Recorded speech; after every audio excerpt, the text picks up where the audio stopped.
I'm Wendy Desabate from St. Thomas in the U.S. Virgin Islands. I currently live in Miami, or wherever my passport lands me. I love supporting others in learning how to live their best lives.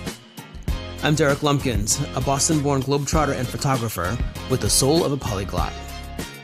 As lifelong friends, we're constantly talking about history, the arts, missed opportunities, and the road less traveled. Welcome to Things They Don't Teach Us, a podcast about life's tips, tricks, and insights. Hey, Wendy. Hey, Derek. Good to see you again. Same. Happy New Year. Happy New Year. It's been a while. I know, right? Yeah. And actually, this will probably get broadcast late winter, early spring. So Happy New Year, Happy Valentine's, Happy President's Day, happy all the things up until the point we broadcast. All the above. Yes. Yeah. I wanted to ask you a question. Sure. And it's connected to today's topic. So today's topic will be the things they don't teach us about storytelling. And as someone who I know loves sci-fi, we both love sci-fi. We both love both the Star Wars and the Star Trek universes. As well as many others. As well as many others, yes. But, let's limit it to two choices. And as people who also enjoy craft cocktails and bars, if you had to choose a bar in the Star Wars universe or in the Star Trek universe, which would you choose? And I'm going with sci-fi because sci-fi has so many different ways of achieving storytelling. So in Star Wars, it's about, the rebellion and fighting against the Empire, really trying to push for freedom. In Star Trek, it's about exploration, overcoming our differences, really banding together as multiple species. So, that's kind of how I'm spinning it into this topic. So if you had to choose a bar, one or the other, which would you choose? I'd probably choose the Star Trek universe, more so because I've been watching it a lot long. I have watched the original, the first episode with, oh my God, it's not Captain Kirk. It's the other guy, I think Pratt. Captain Pike. Pike, yeah. Even though I've been watching, I forget the names. I'm old, what can I say? So I probably choose one we all know well, Quarks and DS9. Okay. I had a feeling you would choose that universe because it's more refined. When I think of a bar in the Star Trek universe, I feel like it's where the UN diplomats all go, or where they would all go and have drinks like 100 years into the future. So I can see that. Yeah. I would actually choose the Star Wars bar because those bars to me are full of like pirates and thieves and smugglers. It seems like they'd be way more interesting, a lot less refined, and just a little bit more like, I don't know, a little bit more rough around the edges, a little bit more blue collar, just kind of fun, less refined than your UN bar. True, you are very right. But I'm in Miami right now.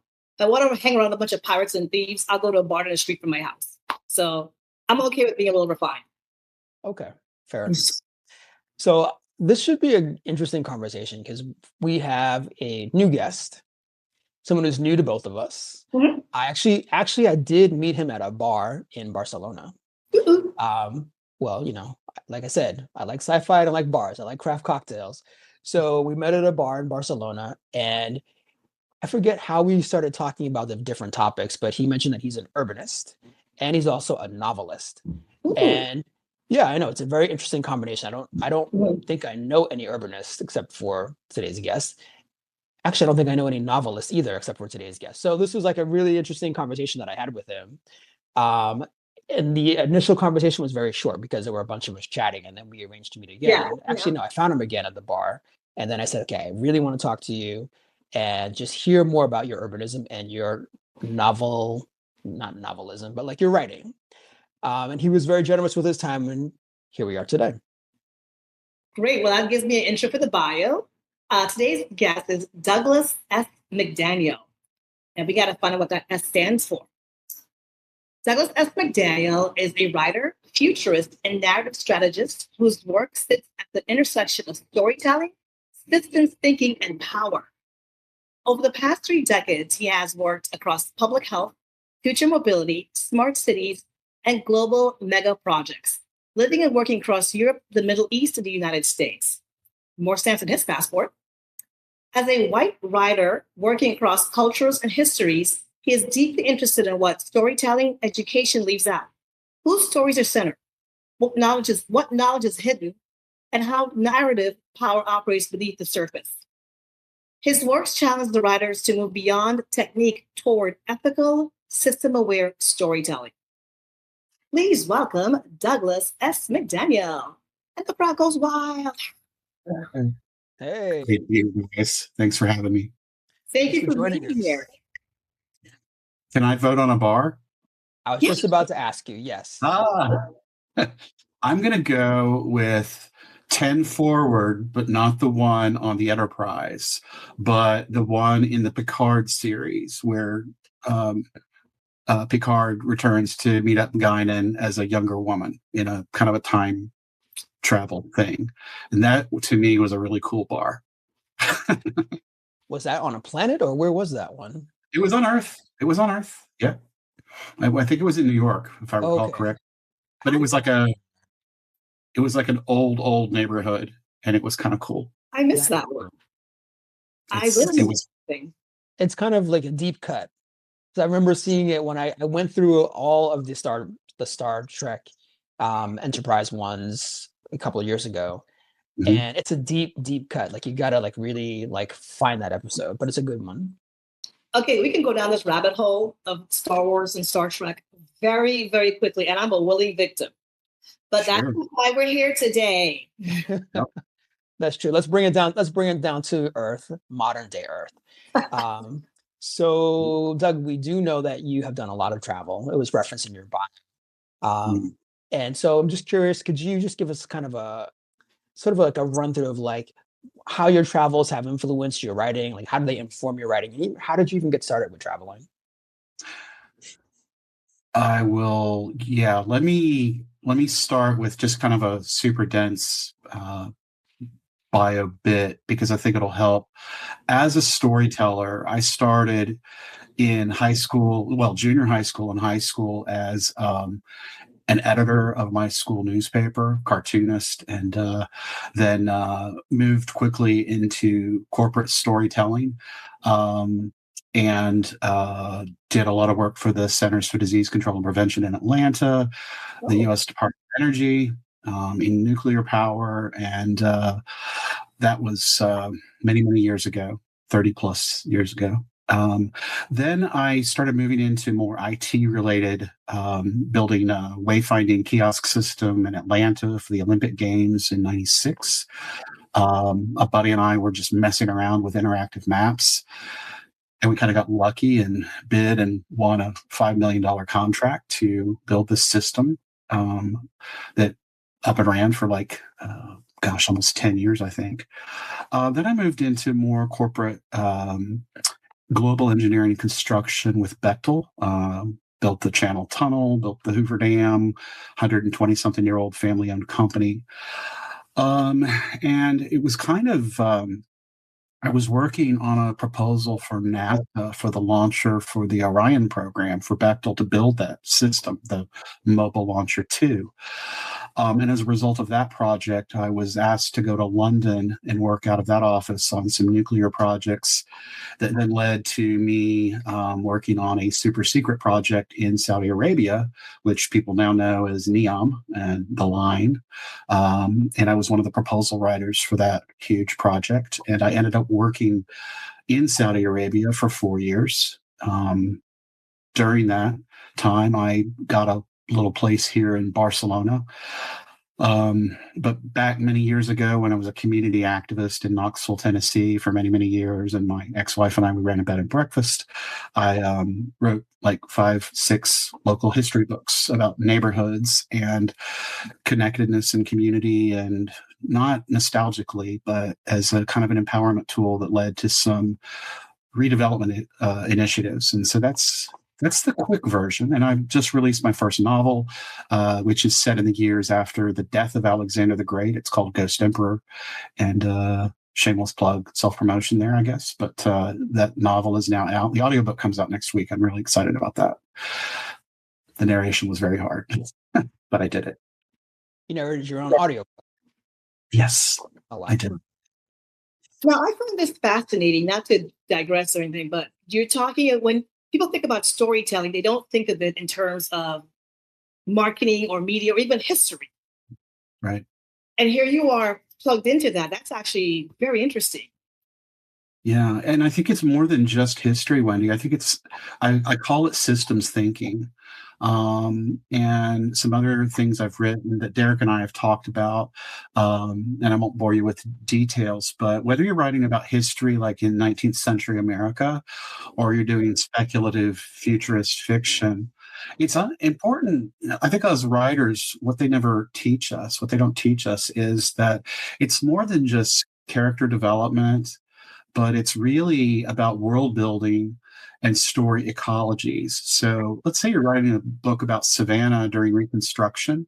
You want to know how who the stakeholders were and how their world operated, like how they made money, what parts of town they lived in, um, how they were challenged in their new voting rights, what the challenges and the obstacles were.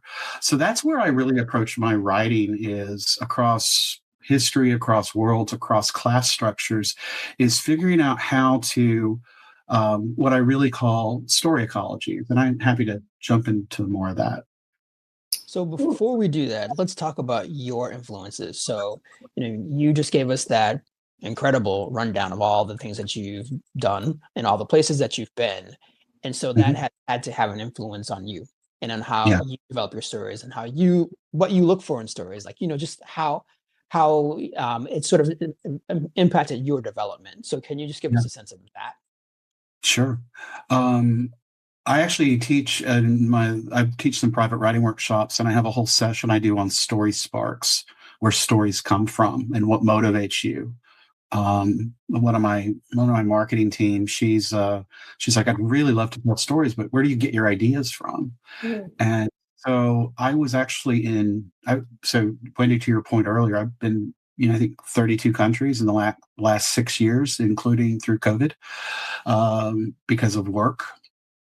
And I lived in a one-room cabin in a Saudi construction camp about 2 hours from the Jordanian border. And so it was pretty easy for us to get up to Aqaba and to Petra and Wadi Rum, where a lot of sci-fi films were shot, like Rogue One and Dune, even back in the 60s, Lawrence of Arabia. As I started learning stories about that area, I learned about these Greek expeditions where the Greeks tried to defeat the Nabateans. And I was like, that's really cool. I've never Yeah, heard this story. This wasn't in my Western Civ class. It was all Greek and Roman. yeah, right. And these Nabateans defeated the Greeks in 3 separate campaigns. And I mean, kicked their asses with you know, um, they had like 8,000 member cavalry on camels taking out the Greeks. And I'm like, I want to know that story. And so that was actually the spark for my novel Ghost Emperor about 4 years ago. That's where they sometimes come from. Derek, you asked about influences, and I guess one of my biggest influences, and a dear friend of mine who I was fortunate to work with in Saudi Arabia, was Alex McDowell, who is a storyteller. He teaches at UCLA. He was Spielberg's production designer for Minority Report. Of course, he did Charlie and the Chocolate Factory and Sweeney Todd and Man of Steel, Fight Club. He created all those worlds visually through pre-concept design and all his artists and engineers working together. And a lot of what they did is, especially when you look at futurism, is they had connects with various labs, university labs around the country, like MIT. So what they learned in putting Tom Cruise in those worlds of Washington, D.C. in the year 2050, I think, is what could that world be like based on current predictive technology? So it's not just speculative, like, um, making stuff up, but it's looking at where future trends are happening in labs and imagining mobility in the future, Mm. advertising, telecommunications, and even his gestural swipes were like several years before the iPhone, before you ever had a touch screen interface in here. And but that stuff was already in the skunk works of labs around the country. And I think that's where storytellers need to pay attention to systems and how systems work to understand what future worlds might be like, what present worlds are like at the margins, not just at the center. Not, and I've talked a lot about privilege. So it's who and how and when, and that's where you get some really great story ideas and create some fun frames. So there was sorry, Wendy, did you want to say something? No, I was going to ask you because we're talking. What is your definition of storytelling? Because I have my definition in my head, but what do you define it as? That's a really good question, and I think you have to go back to campfires. Stories were the first way of communication and transmission before there was writing. I've been obsessed lately with Göbekli Tepe in Turkey, and I'm hoping to go this year. I've been to Ephesus before, and Istanbul and Izmir, but I want to get over to Göbekli Tepe because the archaeologists there found some inscribed writings I don't want to say writings, but inscriptions that put the possibility of writing back 5,000 years earlier than the ancient Sumerians. Okay. And that fascinates me. That fascinates me as a storyteller. So what is storytelling? It's the handing of traditions and processes and systems from generation to generation, or from family member to family member, or from rival to rival. And how we transmit those stories has changed dramatically. But as our tech accelerates, as we know in social media culture, we're actually returning, the correlation between memes and animated GIFs and ancient hieroglyphics are very similar. It's funny, I was in Luxor, Egypt, and had this great private guide taking me around to the temples, and he shows me this animated, it was like a sequence of like 4 or 5 images of the same man threshing wheat. And of course, this is like 4,000 years old, but it was it was like an animation panel, like Looney Tunes in a way. You know what I mean? Yeah. Oh, wow. That's so cool. The more things change, the more they remain the same. So that to me is storytelling, both visual and narrative, and for at least the last 4,000 or 9,000 years, some writing. So Doug, I want to try to maybe combine 2 points that shouldn't be combined, but I'll let you play with them. So in your bio, you wrote that you're a white writer, which I don't think I see in most bios. People actually identifying, at least not white folks, identifying themselves as being white writers. It's true. Shocking. True. It is a little shocking. But then you also, a few minutes ago, referenced world building. Mm-hmm. And so I'm curious to know, as a white writer, how do you build worlds? Like, what's your center when you think about world building, or what are your influences, or what influences do you reference the most? And how does being white, or being of a white community, affect those? Really, really good question. And I think it goes back to something you and I talked about at the coffee shop. So for me, to repeat the question, how do I center? What do you center? So what do I center? Yeah. I center, I think, first on characters. So, I do often cross, air quotes, boundaries. Black writers should only write about Black experiences. White writers should only write about white experiences, right? That's kind of a common conception. And I tend to challenge that a little bit while acknowledging I know who I am and trying to put my own biases or prejudices aside and say, okay, this is a character in my story. This is an important character in my story. And so I think it puts the burden on me to decenter myself as a white writer and make sure I'm writing honestly about the experience. Some things that I've been writing about are during the Reconstruction period in Savannah. I'm writing about the Scots-Irish intermarriages with the Overhill Cherokee in what is now East Tennessee.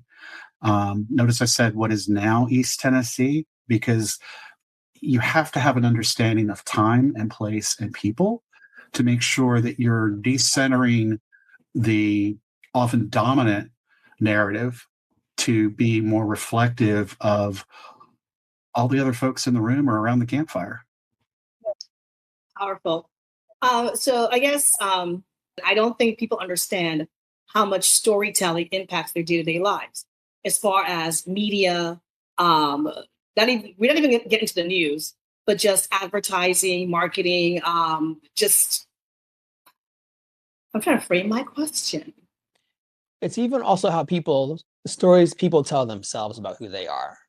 Yeah. I mean, I think people are so, don't mean to like steal your question, Wendy, but I feel like storytelling is so prevalent. Let's keep it narrowed down to the American context, because I think that's where the three of us can all sort of reference. So, I mean, as you're saying, Wendy, in terms of media, whether it's like newspapers, well, nobody reads a newspaper, magazines,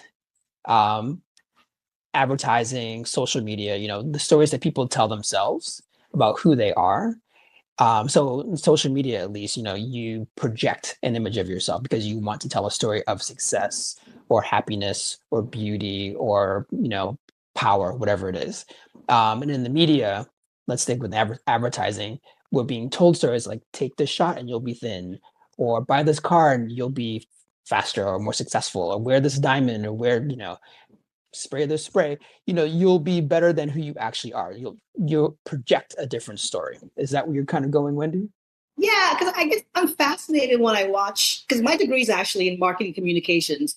And so I learned about storytelling and how, especially media, how it impacts our lives. I mean, they tell you these lies and make you feel like you're going to be a better person. I get fascinated when I find people who I think are super intelligent get sucked in by these stories. It's one of the reasons I don't do a lot of things. I mean, there's some things when people are like, oh, did you buy this? Did you get this? I'm like, no, why would I do that?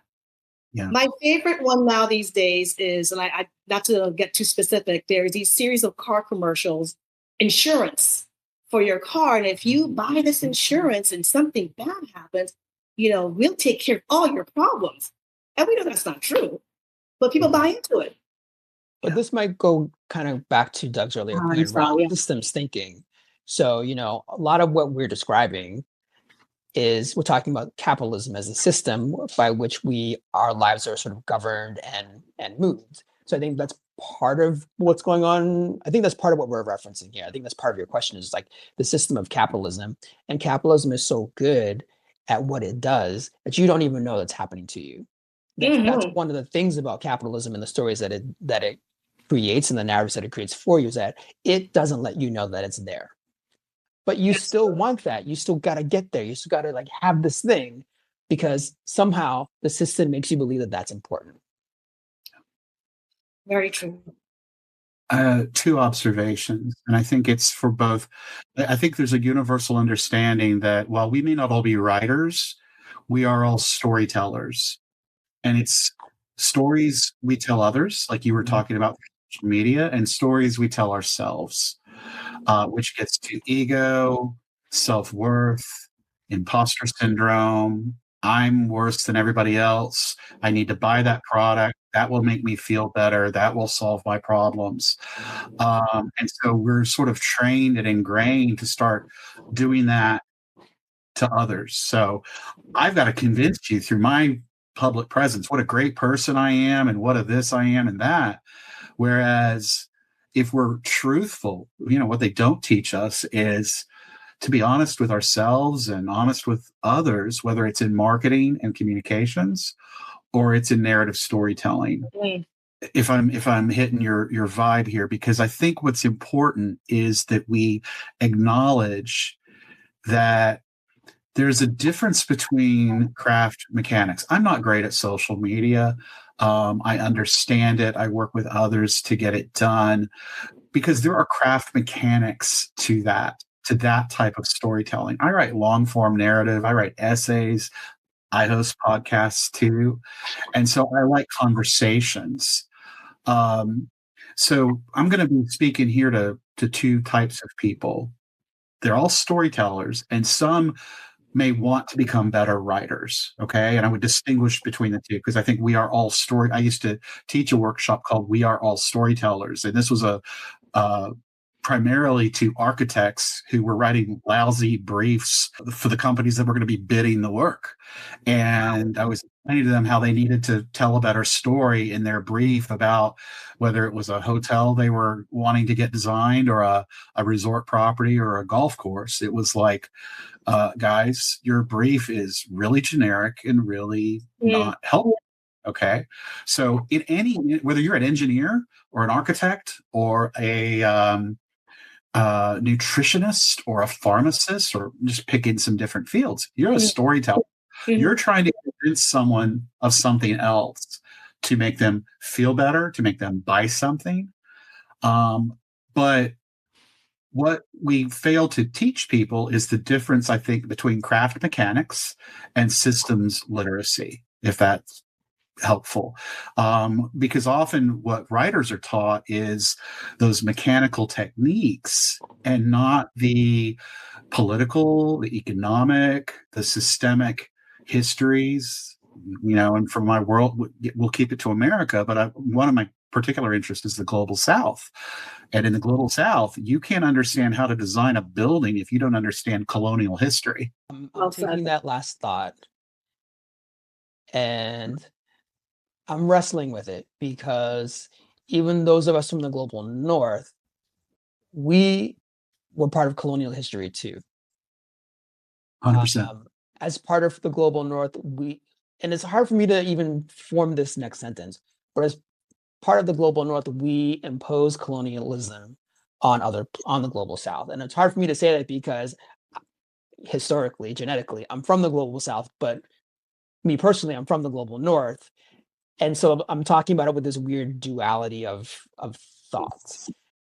And so I'm just wondering, I guess I'm just kind of wondering. So if I'm taking your last statement, sort of extracting it out, are you suggesting that we can't understand certain things about colonialism and coloniality in the global North in terms of how? No, I'm not saying that at all. I'm saying we need to understand it. If you want to design a building, let's say you're an architect and you're from France or the UK or North America, and you want to design a building in Tangier or in Egypt, and you don't understand the history, the whole interzone period of Morocco, for example, when it was successively governed by Britain, by France, by the United States. You need to understand the context, and that level of context is important in any field or industry you go into. And those are, at their core, stories. And so it's not that you can't work there, it's that you need to understand. And I worked with a lot of expats from over 100 countries in Saudi Arabia. And I would say most are really good and wonderful people. And there were some that probably didn't belong there because they brought so much of their privilege with them.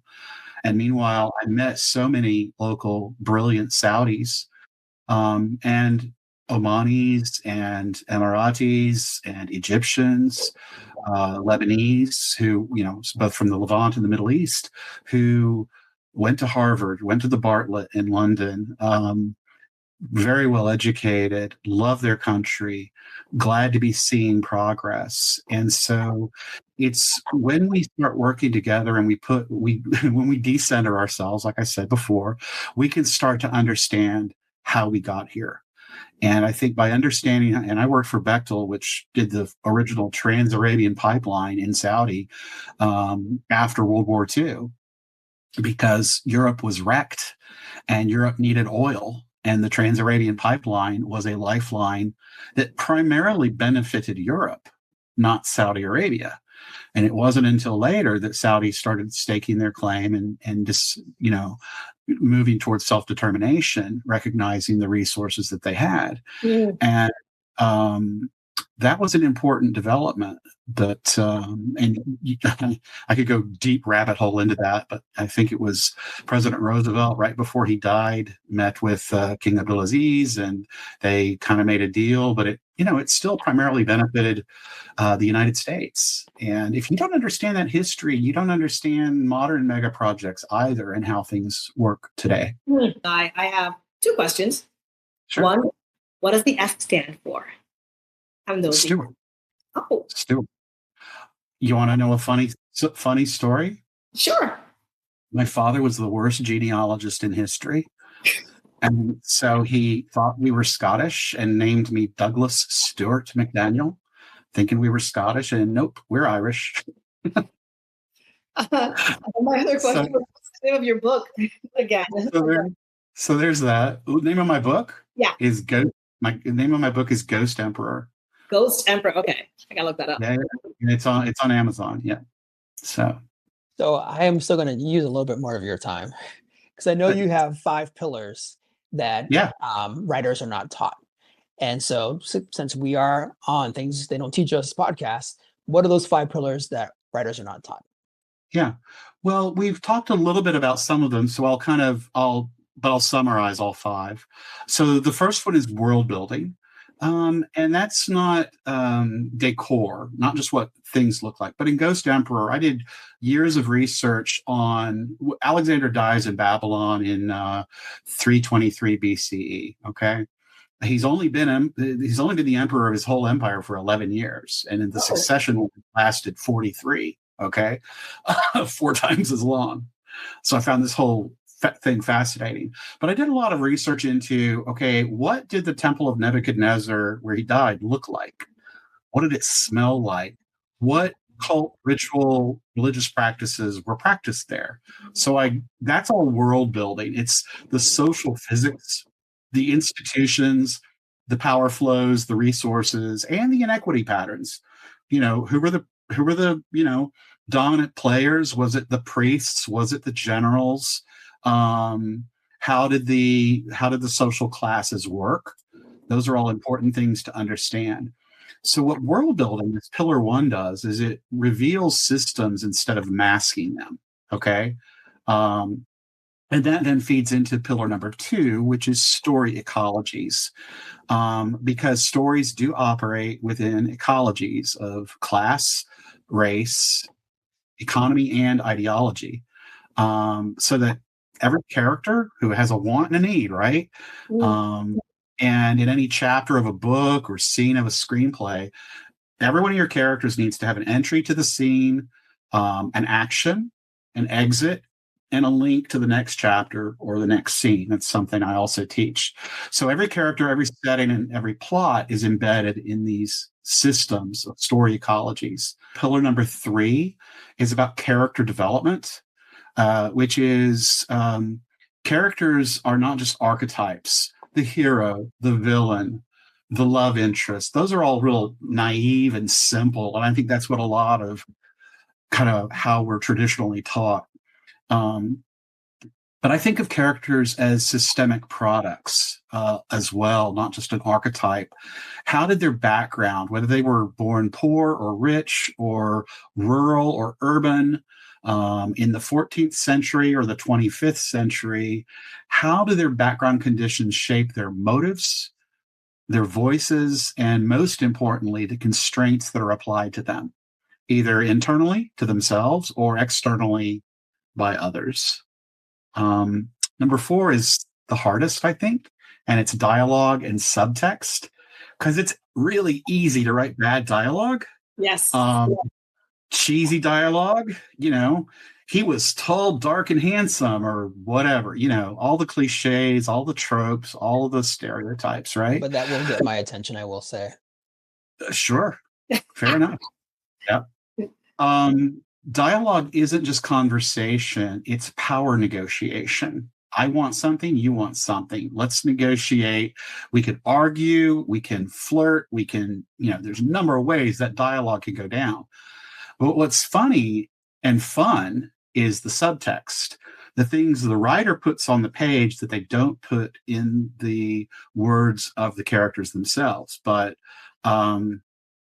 you know, she nodded longingly, or, I'm giving a really simple example there, but that's subtext is important to understand how somebody enters a room, whether they feel confident, whether they feel like an imposter that don't belong in the room. That's a power negotiation internal to the self, right?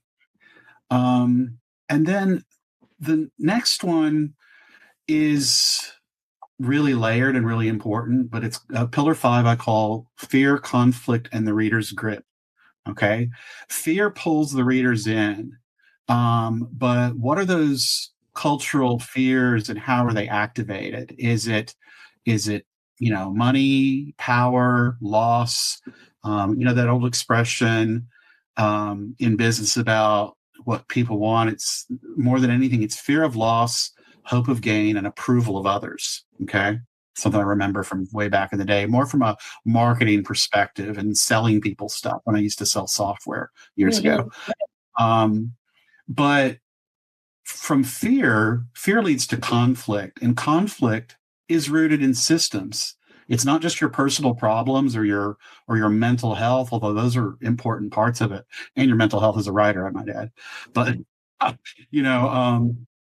you create that conflict. But so if you don't have fear and you don't have conflict, you can't get what I call the reader's grip. How do you get the reader to care about what's going to happen? And that's where those 3 pieces play together in storytelling, whether you're writing for the screen, you're writing for the page, you're writing marketing copy for a website. There's a lot of ways to use those pillars. I think that last pillar 5 around fear, conflict, and the writer's grip is resonating with me right now, just based on what we're seeing in the news in the United States. Because fear and conflict are so prevalent now in terms of getting people's attention, getting them, not just grabbing their attention, but getting them to respond in a certain way. And maybe by the time this episode airs, things will be different. We'll see. Hopefully, I think we need to remain hopeful. But yeah, that's such an interesting way to think about stories and how stories are not just the fictional stories, not just the historic stories, but the stories that we're living in now, the history that we're part of now, and how the fear and the conflict are gripping us and motivating us to do certain things. I would actually add an even a deeper fear within the fear of conflict and reader grip is falsehood. In the last week, I've seen news clips of everyone from George Will to Rachel Maddow, these are deep fake videos on TikTok and on Instagram. They're not their words. Somebody's just literally putting words in a journalist's mouth to create clicks, to create. And it's, if you just look at the news cycle of one of these, I know you're going to air this sometime later, so I won't get into like total current events, but whether it's something related to ICE or Israel or Iran or Ukraine or Venezuela, there's a lot going on in the world that is causing us all great fear. And I think one of our responsibilities as thoughtful and caring people is to not just shut down or just respond with fear, but to educate ourselves and to be more critical of the sources of our stories. And I think that's the responsibility that we all have, to not give up hope, but to not platform falsehood, if that's helpful. 100%. Well said. Yes. Preaching to the choir, I know, right? Hopefully the choir beyond this choir. So yes. Exactly. Yes. To all the choirs. Yes, I fully agree. Exactly. Yeah. All right. Well, we are now at time, so we definitely want to thank you for your time. We really appreciate your insights and the 5 pillars that you shared with us. And I'm sure I'll see you again in a bar around Barcelona. Sounds perfect. Let's do it. And Wendy, when you're in Barcelona, we'll all have drinks together. Absolutely. All right. Get on over here. Yes. And maybe someday, if the science works out in our favor, maybe we'll be able to go to one of those bars in the Star Wars or the Star Trek universe. For real. They used to have one in Vegas, in one of the hotels. There was a Star Trek sort of a museum or experience, and they had a Quarks bar. That's cool. I was playing on the idea of science fiction, freezing ourselves and going, hundreds of years into the future. I was going there. That's okay. I'll take my chances in the real world. Fair enough. Fair enough. All right. And for those of you who are listening and watching, to the audience, if you have any questions or comments, please feel free to leave your questions and comments on whatever platform you are listening or watching on. And we thank you for your time, and we will see you on the next episode of Things They Don't Teach Us. Take care.